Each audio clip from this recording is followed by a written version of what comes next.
Growing up in Midwest America with veteran grandparents, it was impressed upon me that democracy was a divine gift, something that we should always be grateful for and never criticize. After all, it empowers the people to make informed votes that shape the way government serves the people. But how many of us are really informed voters? Is democracy the best way to shape society if most of us are treating it like a multiple choice test we didn't study for?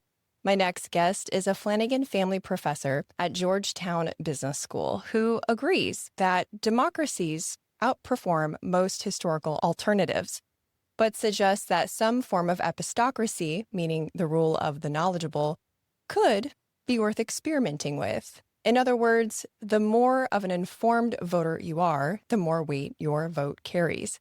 Today, he's going to share the reasons he feels we can do better than democracy as we ask the question, should the votes of the uninformed voters count for less? Author, educator, political science philosopher, Dr. Jason Brennan. Thanks for being here. Thanks for having me. So like I said, I totally grew up indoctrinated in this idea that you just don't question democracy. So I'd love to kick it off with you sharing what you see as democracy's greatest systematic flaws. Oh, well, I think we only have 45 minutes, but I'll try. Yeah, do your best, or do your worst. You know, I'm a philosopher, and part of our job is to question what other people take for granted. So people say, don't question that. That's what we question. Which is why I love having you guys on the show, because it's like you're the perfect kind of guest. I'm glad someone thinks that. So the issue with democracy is, you know, the whole goal of a democracy is to make the government serve the interests and will of the people. But the main issue is that we don't really use our votes in an informed way or really for the purpose of politics much at all. And the reason is because it's a collective action problem. So I like to imagine you're taking a final exam 15 weeks from now on, say, Biology 101, and the professor says to you, I'm going to average everyone's grades together. You're all going to get exactly the same grade no matter how much you study. And suppose you have 1,000 people in this class. You'd probably expect the average grade to be an F, not because people are stupid, but because the incentives are really perverse. Now imagine instead it's a final exam on American history and American government and criminal justice and economics and trade policy and all of these things all at once, and you're taking this exam with 210 million other people. How well do you think you'd do? Well, in fact, people don't do very well, and again, it's because of perverse incentives. So what ends up happening in a typical democracy is instead of using your vote in order to try to influence policy to promote your values, whatever they might be, people mostly engage in a kind of social signaling with one another. They try to prove that they're a committed member of their group. And that often involves like having extreme or silly positions for the purposes of sort of signaling how good you are to other people. So basically, democracy doesn't really work the way that we are taught that it works in middle school. And then once we realize that, we have to start asking, what do we do about it? So as far as epistocracy is concerned, what are the practical applications for epistocracy in the system that we have now? Yeah, well, maybe the way of thinking about this is we sort of have recognized since we started studying political behavior back like 70 or so years ago that people are really badly misinformed. They're quite irrational. And now the question is, what do we do to try to extract wisdom from the crowd, given that they're not really offering it to us? And there's all these different proposals, none of which have really been tried because there might be constitutional impediments or it's sort of highfalutin or speculative. But what an epistocracy is any kind of system in which votes are given weight according to knowledge. So the problem is, how do you implement that in a non-biased way? Right. Imagine you just said everyone who can pass a test is allowed to vote and anyone who fails a test isn't. Well, any test you come up with, it's going to have certain biases, like it'll be more educated people, though to be frank, education has a very weak effect on how much people know. It's just education is correlated with other stuff that has a high effect. As an educator, I find that very disturbing, but just for what it's worth. Yeah, I was going to say, wait a minute, doesn't this like implode your entire worldview as a professor?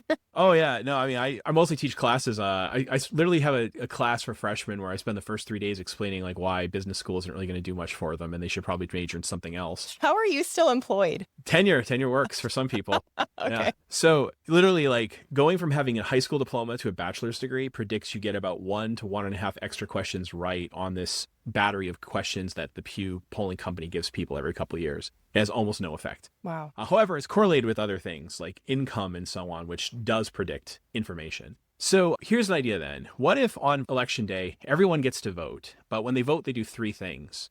They tell us what it is they want. Whatever it is we're voting on, and I'm agnostic about what we should vote on, but whether it's voting for a president or voting on a referendum or whatever it is, you tell us what it is you want.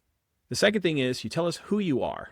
Like, what are your demographic factors? And we're going to need this for some statistical stuff in a second. And the third thing is you answer a quiz of, say, 30 to 40 questions about politics, just really basic questions like who's the vice president, what's the unemployment rate, etc. Now, this quiz does not determine whether or not your vote counts. It doesn't even add weight to your particular vote. Instead, what happens is if we have these three things, who you are, what you know, and what you want, and we get this for everyone who votes, what we can do is statistically estimate what the public would have wanted if it were demographically identical but fully informed. And the reason I like to implement this, at least try it, experiment with it on a small scale in relatively stable places like Denmark or a well-functioning state like my home state of New Hampshire, is this is the method that political scientists and economists have been using for really like 3 or 4 decades to figure out things like, how does your income affect how you vote? How does your race affect how you vote? How does knowledge affect how you vote while controlling for all these other things? And so we can use this to basically pretend we had an informed public. Or the actual public is not well informed, but we can extract wisdom from the crowd this way. And the nice thing about it is, at the end, no one gets excluded. And in a way, no one really has more votes than anyone else. It's not that you get 7.4 votes and I get 3.2 and she gets 1.0 and that person gets 29.9. It's not like that. It's just that we're basically simulating what would happen if the public were fully informed. And then the interesting thing about this is this has been done, like this method, on all sorts of different data sets with different people by different political scientists and economists with different political biases. But interestingly, you tend to get similar results over and over again of what the enlightened public would want. And the enlightened public's view does not correspond to any major political party. Okay. I think that's heartening because imagine like, your typical listener and you're like, oh, you know what? The Academy is just a bunch of like shills for the Democratic Party, which is true, by the way. That's correct.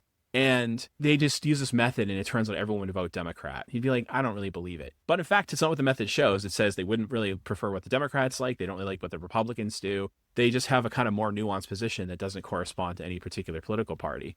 So I think that's heartening because it sort of shows that this isn't an inherently biased method, or it's not like the political scientists doing this are just trying to prove that they were right all along.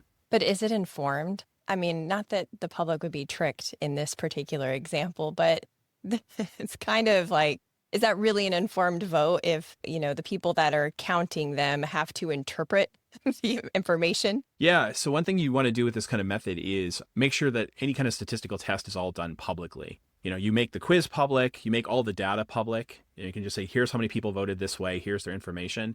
And then any newspaper, any like blog, anyone who has stats training could just check the results. It's not really that complicated. So it's true that the average person wouldn't be able to easily tell, but it is the kind of thing where if you just make it public, then Fox News and MSNBC and all these other groups can just say, they have people on staff who can look at it and go, yeah, this is bullshit or this is real. So basically it's like, we don't have an enlightened public. We don't know a way of making the public informed. Right. Education doesn't work very well because of perverse incentives. Following thought leaders doesn't work well because of perverse incentives. What if we just had a way of statistically pretending we were informed? And that's the idea behind this. That's really interesting. For some reason, it makes me think of David Attenborough, the British narrator of the nature documentaries, and where he's like looking into the terrarium of humans going, this is what's happening in Earth today. And he's like figuring it out. Basically, I see David Attenborough as a demigod, which that really is revealing. I do have a question about how the test would be worded, because I read a book called The Trials of Nina McCall. And in that, the author talks about a French psychologist was the one who made an IQ test back in the early 1900s. But later, they realized that it favored wealthy members of French society. But the American educational system adopted it nonetheless, using it to identify so-called social delinquents. And then later in World War I, the Army used it. And when the data revealed that the median scores showed that basically blacks and whites were testing the same, they changed the questions so that the blacks would score lower to confirm racial bias. And there was another version of all of this that was for women so that they could deem them irrevocably mentally deficient, which permitted incarceration and removal of rights. So like how the wording is, I feel like is important. Who determines who in this, hypothetical situation, the questions on the test and then how those questions are worded? Yeah. I'm glad you're asking that because this is really a very fundamental problem with epistocracy and democracy, by the way. Yeah. So one of the interesting things we know about with surveys, and if you're a marketing person, you know this, and you probably are using this for evil ends, perhaps, is that you can ask people effectively the same question and get completely different answers based upon what words you use. So for instance, if you say things like, there's this drug and people have a fatal disease and this drug will cure exactly 80% of the people that have that disease. Is it a good drug? Everyone says yes. If you go, there's this drug that has an effect on this fatal disease, but 20% of the people who take it will nevertheless die. Is it good? They say, no, it's bad. I just said the same thing. It's exactly the same result both ways. The wording matters. And then one thing you learn in poli-sci research and other things is like, well, what counts as the real way to ask the question? And the answer is, we don't know. There isn't the real way. These are just synonyms and it's not really clear. And the people who write referenda and things like that in California, they know this. They go out of their way to make sure that when they write the question, they write it the way to get the response that they want, knowing that if they worded it ever so slightly differently, people would have a completely different response. So my best solution to this, and I think it's an imperfect solution, I think we're just talking about imperfection here, we're not talking about ideals, is, and this is going to sound paradoxical, who writes the test? Let democracy write the test, right? What counts as an informed voter? Don't have someone like me write the questions. Don't have the Democratic Party write the questions or the Republican Party. Don't have professional bureaucrats in DC like my neighbors. Instead, get like 500 citizens, select them at random, almost in a kind of in a jury duty type system, pay them, say, $5,000 or $10,000 and fly them out to go somewhere for a weekend and say, you, the people, are tasked with coming up with what counts as an informed voter. We want you to come up with 30 to 40 questions that everyone who votes is going to answer and what you think counts as an informed voter, and then have them deliberate for a weekend and write the test together. Now, there's some issues with that, but then it's not going to be perfect, but then they get to decide and they can put on whatever they want. It could be the average price of milk. It could be what counts as, who the vice president is. It could be certain things about recent laws. And people often think it's paradoxical when I recommend this idea because I go on and on about how the people don't know the answers to these questions. But the funny thing is, people sort of know what questions they should know the answer to, even if they don't know the answers. It's almost like if you've ever been in a class and you have a final exam coming up, like in trigonometry or something, and you're like, oh, I know I'm supposed to know what a cosine is, but I don't actually know what a cosine is. That's kind of what happens with voters. If you ask them, like, what do you think what would count as an informed voter? They actually give you pretty smart questions. Oh, you should know this, you should know this, you should know this. Cool. Do you know that stuff? No. For instance, like, it seems like pretty reasonable.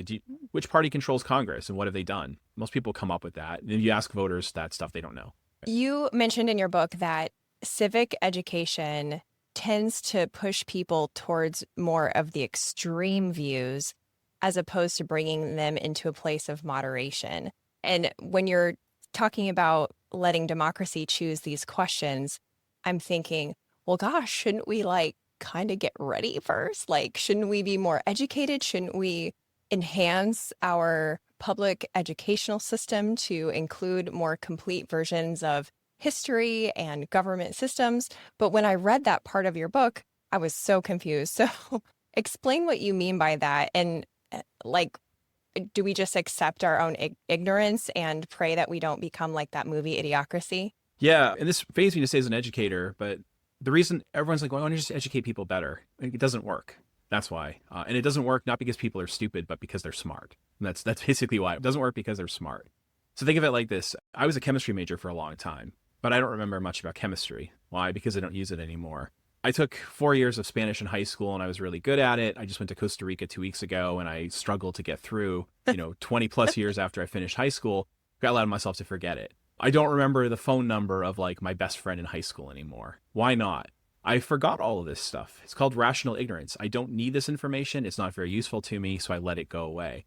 So think about, regardless of how educated you are, whether you're into high school or college or postgraduate school, think about how many tests you got good grades on back in the day that you would fail right now. Oh, so many. I do this with my freshmen at Georgetown. I will come in and tell them, I'll give them a set of quiz questions, 5 questions taken from level 1, they're all honor students, but level 1 sophomore year of high school type things. And I'll say, if you can get all 5 questions right, I'll give you $50 on the spot. the best anyone's ever done, and these are really gifted students who get like, 1550 on the SAT and had 4.5 GPAs graduating, the best any of them have ever done is 4 out of 5. Usually they get 2 out of 5. They forget almost everything. And that's what happens with public education and civics education. We teach people most of what they need to know to vote well, and they forget almost all of it. In fact, on average, people only remember about 1 out of 5 bits of information they get in schooling. And it's not because they're stupid. It's because it's not useful to them. Okay, but doesn't that ask, why are we teaching it that way then? If most of the stuff that we learn and we forget is inconsequential to our daily lives and to the betterment of society, why the fuck are we teaching those things in school? That's a good question. Why are we? You should invite on Brian Kaplan to talk about schooling. He wrote a really cool book called The Case Against Education and what's really going on with education. Do you have a personal invite? Is that an offer? Because I would like to have him on the show to discuss that very thing. Oh, absolutely. If you tell him I sent to you, he'll get a yes. Okay. Yeah, absolutely. We could spend all the whole time talking about why education works the way it does, but just focusing narrowly on the civics stuff. There is a genuine goal of making people better at civics, but the problem is you face perverse incentives because government is a collective action problem. It's like the climate or pollution or something. If I get rid of my car, which frankly is kind of a gas guzzler sports car, and drive like, I don't know, a really environmentally friendly car, and I never take a trip again, I never fly anywhere ever again, and I turn my air conditioning down in the summer, it's really hot here in DC, from, whatever I have it on to like a much higher temperature, so I'm using less energy, and I stop playing electric guitar and I play acoustic guitar instead. This will have no impact on climate change. It will not affect pollution. It's my individual input is so minute that it doesn't matter. What matters is what we do, not what I do. Voting works out that way too. It's really important that the public be informed and that the public vote in a kind of intelligent way for people who will actually promote its values. But it doesn't matter if you vote that way or if I vote that way, right? Because our individual votes just make very little difference. So if I were to go, imagine that there's a party, the Murder Jason Brennan party, and their goal is to get in power and to put me in a pain amplifier for 50 years and then flay my skin off and kill me. That is incredibly specific. This is very insightful into your mind, by the way. Yeah, I like to use gruesome examples. I listen to a lot of metal, maybe that's why. So for them to come to power is an absolute disaster for me. But it doesn't follow that voting for them is a disaster. Or to give a nicer example, I once did the calculation out. I said, imagine it's the year 2008. I'm living in Massachusetts at the time, and candidate Obama calls me up and says, I don't have an Obama impression, but Brennan, if I win, I'm going to pay you $10 million out of the U.S. Treasury. Now, to be clear, he's not paying me $10 million to vote for him. He's just paying me $10 million if he wins. Well, maybe I could be bought. Maybe that would make me want him to win or something. But the thing is, the probability that my vote will break a tie is so low that if you discount that $10 million by the probability that I break a tie, the value of voting for him to me is lower than like the risk of voting, because I have a higher chance of dying in a car accident on the way to the voting booth than I do of breaking that tie, right? It just works out to be like the number on one model of the effectiveness of the voting, even though I get $10 million if he wins, my vote for him is worth to me 1.45 times 10 to the negative $2,645, right? So it's just vanishingly small. So people don't know these exact numbers, but they do have a pretty good sense that their votes don't really matter. It's like they all count, but they don't count for much. What matters is what we do, not what you do. Democracy is supposed to be like that. That's the whole point. If your vote mattered a lot, something's going wrong. Oh, that's right? An interesting point. The whole point is to spread power out, not to concentrate it, right? So basically, this is the dilemma we get with any form of government. If you concentrate power in the hands of a small number of people, they tend to use that power intelligently, but for their self-interest. Right. Vladimir Putin, right? Or my neighbors. The alphabet agencies, my neighbors, they're very good at running those agencies for their own benefit, right? Yeah. Because a lot of them have like real power. If you spread power out among the masses, they tend to be nicer. Like it no longer is in your self-interest to use power selfishly. Like why bother? Your vote doesn't matter much. So they're very expressive and they do what they think is good for justice and so on, but they don't think very carefully about it.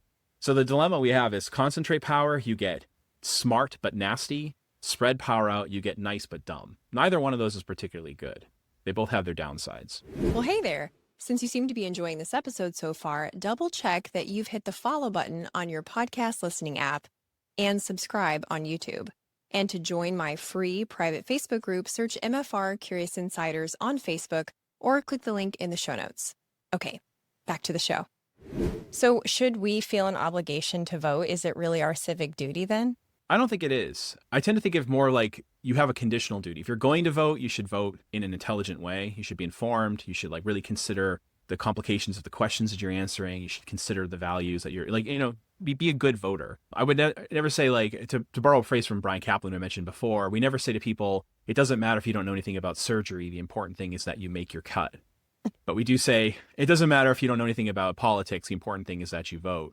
Why? Why think that? Why not instead think that, like, if you're an uninformed voter, you're effectively polluting the system? Yeah. So people usually say something like this, well, you have a civic duty to vote because politics depends upon people voting. Well, it depends upon people voting well. It doesn't really helpful if you're voting badly. But frankly, there's lots of other things that we do to make the world a better place besides voting. If you're a full-time nurse, or frankly, a full-time motorcycle mechanic, you're doing a lot more society by doing your work than you are by voting, right? And I think we don't give enough credit to that. So I think a lot of our ideas of what it is to be a civically good citizen are written by professional political philosophers who obsess about politics all day. And they're like, what we do is really the best thing. The rest of you suck compared to us. And I'm like, no, if you're volunteering, working as a PTA at your school, reading to people on the side, working a productive job, like being a stay-at-home parent who raises your children who are going to be good members of society, I think these are all amazing contributions to the welfare of our country. And I think they count as instances of civic virtue. And so really, when you look at the arguments that people give about why you ought to vote, most of them don't really specifically pick out voting. They just show voting as maybe one of many ways of discharging an underlying duty. Like, so if someone says, fight injustice, cool. There's lots of ways of fighting injustice besides voting. Help the welfare of your fellow citizens. Great. There's all sorts of ways of doing that besides voting. What's so special about voting? People make an argument like this. They go, well, if nobody voted, it would be a disaster. That's true. Maybe. I don't know. And if no one voted, it would be a disaster. So therefore you should vote. Well, you know what? If no one farmed, it would be an even bigger disaster. It doesn't follow that you should be a farmer. If no one were a medical doctor, that would be a disaster. It doesn't follow you should be a doctor, which just follows that we need enough people doing it pretty well. What's the optimal number? It's probably more than 7. It's probably not everybody. Somewhere in between 7 and 300 million. Can narrow it down. As a woman, I mean, because I understand what you're saying. Like, I agree with the idea that voting is not like, a shortcut for the things that we are unhappy with in society. But as a woman, I do feel like this, I'll be honest, it feels like a like kind of a fear, like a threat feeling of like, well, God, if I, we're getting some reversals here in society on our reproductive rights, this could impact me.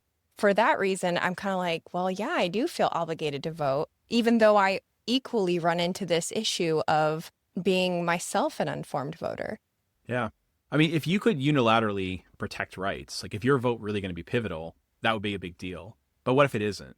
So I imagine, just as an analogy, you turn on the TV and you hear Sarah McLachlan singing and you see some starving children and you go, I really feel bad for those kids starving. I really feel like I need to do something. That's like the mass starvation around the world is a real problem. And so then you take some food and you put it in a bottle and you throw it in the ocean with the hopes that it will wash across the sea and land in front of some starving kid, right? Or you throw it at the ground with the hopes that it will quantum tunnel through the earth and appear on the other side, right? The cause that you're concerned about is really high, but the action that you're undertaking to try to fix it, it's basically like throwing food away. Voting, unfortunately, is kind of like that on an individual scale. Like your probability of like the probability that you will personally protect women's reproductive rights through your voting, it's not 0, but it's not very high. It's kind of on par with the probability that like if you throw food in a bottle and put it in the ocean, it will wash up in front of somebody. So there's other things you can do that have a much higher chance of helping that cause and have like a bigger kind of bang for your buck. Now, again, it is important that we have enough people vote, but it doesn't necessarily mean everyone does. And actually, for this reason, there are people who, they don't like the epistocracy proposal, but they like maybe another idea of like how to modify democracy. Oftentimes this is called Lottocracy, or there's some other words for it, sortition. It's what the Greeks used to do, and it has some flaws too, by the way. But they would say things like, look, under our current kind of regime, with voluntary voting, one of the problems we have is that it's disproportionate. So, for instance, old people vote at much higher rates than like middle-aged or young people. So maybe for that reason, the politics tends to favor the prejudices and or interests of old people. It used to be the case that white people voted at a higher rate than black people. That doesn't appear to be true anymore. It used to be that men voted at a higher rate than women. That doesn't appear to be true anymore. But there are some other sort of demographic disparities. So what if instead of just having voluntary voting, everyone votes when they feel like it, and then we get these disparities where this group is overrepresented and this group is underrepresented? What if we instead had a lottery? Everyone is equally eligible to vote, but about a week before the election takes place or the referendum takes place, 20,000 people are selected to vote, and they and only they get to vote. We even pay them to vote. You get $2,000 or something like that.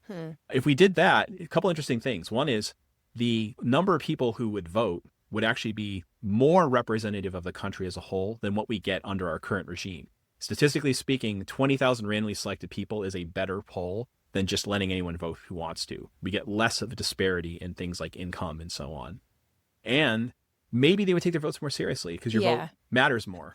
I was just going to say, from a psychological standpoint, that's kind of like, I've got the golden ticket. Like there's oh my gosh, I got picked, and then you're getting paid, and, money is energy. So then you try to perform to the level of air quotes energy, AKA money, that you've received. So that's an interesting idea. Is there an idea floating around that we could vote on issues instead of parties so that the people would have more like direct and more clear cut, line of sight to what is the issue at hand instead of voting for individuals who supposedly represent our best interests?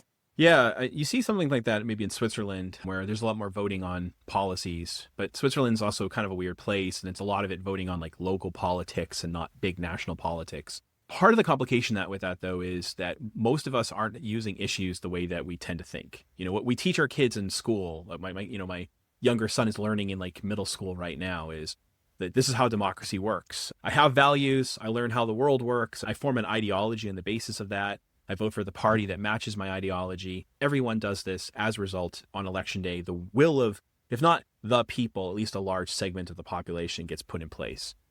None of that's probably true. What tends to happen instead is we mostly use politics as a form of signaling. And so this is going to sound controversial, but I think it's true. It's more likely that the typical Democrat is pro-choice because they are a Democrat than that they are a Democrat because they are pro-choice. Right? So it's typically people kind of look around and go, what do people like me do for voting? I want to make sure that people like me. So being from the Boston area when I was growing up, I would wear like a Red Sox t-shirt or a Patriots t-shirt. This is back when the Patriots sucked. They were good after I got to be, they weren't good till I was 21. So I wear like a Patriots t-shirt or a Red Sox t-shirt, and people would go, oh, you're one of us. I like you. I'm going to be your friend. I'm going to buy you a beer at the bar. I mean, I've literally had people like buy me drinks because of the sports stuff that I'm wearing. Right. So it's a signaling thing. I'm showing I'm a loyal member of my community. Well, one other thing that people do is they show they're loyal members of their community by sharing their politics. And so most people, it turns out, just end there. They just look around and go, well, I don't know, other Boston Irish Catholic people vote Democrat. I guess I'll vote Democrat too. Some of those people go a little bit further and they find out what the Democratic Party stands for and they copy it. But then when the party changes, they change. This is actually some of our best evidence for this point. I'll give you some examples. The Republican Party in 2016, as of January, is nominally in favor of free trade. Donald Trump becomes the presumptive nominee of the party. You interview and poll the exact same people that were polled, not just random people, the same people that were polled in January around May, and ask them, what do you think about free trade? They say that they're protectionist. Okay, maybe they changed their minds. So you ask them the question, why did you change your mind? And they say, what are you talking about? I've always thought this. They're not lying. They're just wrong. They're sincere, but they're wrong. And it's the same thing as like Jimmy down at the Lansdowne pub next to Fenway Park. If you ask him about like a player, 6 months ago, he thinks that guy's great. But when he leaves us to go play for the Yankees, he's going to be like, I always thought he was overrated. It's the same psychology. Yeah, sour grapes. That's my grandmother would call that sour grapes. When you're like, Yeah. I didn't want to hang out with you anyway. But it's really that like primal mammal thing. You in your book, you said the human brain was designed more for winning arguments and forming coalitions than seeking truth. And I was like, oh my God, that's so true. And this is what turns me and people like me away from politics. It feels like trying to look for rationale among bickering teenage girls. It just doesn't seem possible. You also talked in your book about an MRI. It was like a study or something where people's brains were scanned by an MRI, and it showed that their perceptions changed in order to conform to their political group, like you just said. So wouldn't this be like evidence to support the idea that a system without teams, if you will, would be more supportive of critical thinking and thought freedom? Yeah, I think you're right that teams are a bad thing. Parties are generally there's all these books arguing on behalf of why parties are good, and there are some things to be said for them. But generally speaking, I think parties are bad. It's probably not going to be the case that we can get rid of them because people are naturally going to form groups, and we don't, we couldn't really pass a law saying no political parties. It's Yeah. not clear that. But what you could do is lower the impact of parties by having more. So Oh, yeah. yeah, and so to kind of give an analogy that I like to use, the French philosopher and novelist Voltaire said he was visiting England back in the early 1700s, and he was shocked at how open-minded and liberal and tolerant it was for its time. He said, like, people there, you go like around the London Stock Exchange, and like all these different Christian sects that in France hate each other are like getting along, and they get along with Muslims, and they get along with Jewish people, and like, how do they do that? And his idea was something like this. When you have one major religion, it has a tendency to just, it wants to maintain its power. So it stifles all dissent and crushes everybody. When you've got two major religions, all they have to do is defeat the other side, and then they get to be the dictator. So they fight, fight, fight, fight, fight. When you have 30, you just have to learn to live and let live. You have to get along with people. And so I think you have something like that going on in the US. Almost everyone is a Democrat or Republican. Yes, there are other parties, but they don't matter for reasons we'll get into maybe in a second. And as a result, you just have to crush that other party, and then you win. You get to have power forever. But if we had 30 major political parties, you couldn't do the thing that people do. Like, I'm only going to be friends with people in my party. I'm only going to work with people I agree with. You'd be stuck just having to live and let live with people that are different from you. And the reason we have two major parties is because of our voting system. We use what's called first past the post voting, which means whichever person gets the most votes wins. If there's 25 candidates and you get 2 votes and everyone else gets 1, congratulations, you're the winner. This statistically predicts that you'll have 2 major parties. What tends to happen is if a third party rises up, it does so to replace one of the other parties. It's called Duverger's law. It's a statistical artifact of our voting system. When this voting system was put into place, people did not know that that was there. Now, to be clear, the Republicans and Democrats do know about this. They're very well aware of it, and as a result, it's extremely unlikely you're going to find a mass movement among Democrats and Republicans to replace our system with a different voting system. But if you had, say, proportional voting or other kinds of voting systems, what you'd end up having is more parties. And as a result, you'd have to get along with people more. You'd have more choices to look at. It'd be harder for you to just peg your identity to one party and do whatever they say. So in principle, you know how to solve it because we could copy a lot of what happens in Europe with like proportional voting systems. But it won't happen because the parties in power have a vested interest. They agree that changing our voting system is bad for them. They don't like the other side, but they would rather have a duopoly than have real competition. So it's not likely to change, even though it could be changed tomorrow. It's easy, but it won't. I am so intrigued by the cross section of philosophy and social studies and psychology. Like, I've always been interested in psychology and social studies, but philosophy, well, we didn't get it in school, so I guess I wouldn't know if I was interested in it. But it's just so interesting how you can't subtract human behavior from any issue. Like, you have to consider that as a part of the equation, which leads me to my next question. How do you think Epistocracy or some of the other ideas you've thrown out today would lean in on our primal lizard brain? Oh my God, there's a threat. I must vote for this party, even though I don't agree with all of them, because if I don't, XYZ will happen and XYZ is bad. And the debates are just a freaking joke, right? Like it's basically another version of reality TV. They might as well be Desperate Housewives. So how do you think that would change, or would it, if we had some form of epistocracy? Yeah, I think it would improve it because at the end of the day, these parties are running candidates with the goal of getting power, right? They want to, and they're going to run their campaigns based upon what it takes to win in the system that they have. So if you are running on an enlightened preference model, you're trying to win this election, like who would the enlightened public want?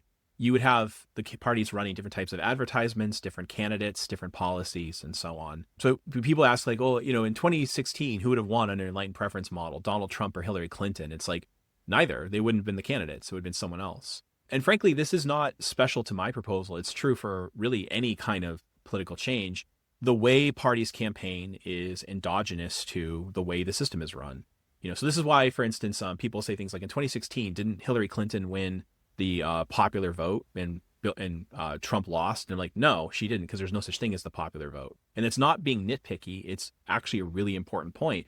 the Republican Party knows it's not going to win California, so it doesn't make sense for it to like campaign hard there to get people to turn out, even though there's a very large number of Republicans in California. And if you're a Republican in California, you know the party's not going to, like the state's not going to go your way. It doesn't make sense for you to bother vote. And then similar things happen in, say, Arkansas. If you're a Democrat, it doesn't make sense to bother vote. And so the turnout we get and the way that the campaign is run is based upon the fact that we have an electoral college. If we didn't have an electoral college, it would have been run differently. We might have different candidates. We might have different results. So this is just a general point about changing politics. If you're trying to appeal to an enlightened voter, you're going to give different types of ads than if you're not. And by the way, I just as an example of enlightenment not working, I remember I was in 2011. I was in Australia during their federal election, and I was watching the advertisements that they were putting up. And I remember the Liberal Party had this interesting ad against the Green Party that went like this: the Greens have a proposal for a policy. They might be right, but we don't really have enough evidence for it right now. We need to get more evidence. So for now, we should forbear from doing this and until the evidence comes in. And I remember thinking, that is the smartest political ad I've ever seen. Well, the Liberals lost. I was really hoping you were going to do that in Australian accent. I am very disappointed right now. I can do accents if I hear them first, and then I can keep doing them for a while. But if I don't have a prompt, You mean my can't. Midwestern accent isn't helping you at all? Yeah, I mean, you're lucky I don't have a Boston accent anymore. I have a twin brother, and he sounds exactly like Ted Kennedy. So somehow the fact that I'm comprehensible at all is a blessing, I guess. That is so interesting. Well, as we wrap up, I just have a couple more questions for you. And one of them is about what you talked about in your book, the fairness doctrine, which prior to 1987, the fairness doctrine meant that broadcast channels had to present both sides of an argument when covering a topic presented to the general public. And then Reagan discontinued that in 87. So this question is about how do we even get accurate information, right? If someone wants to make smarter votes, how do they even gather that information, A, in an unbiased way, and B, from sources that they can trust? Yeah, great question. I mean, frankly, it's really hard to do that, and there's not like an easy path.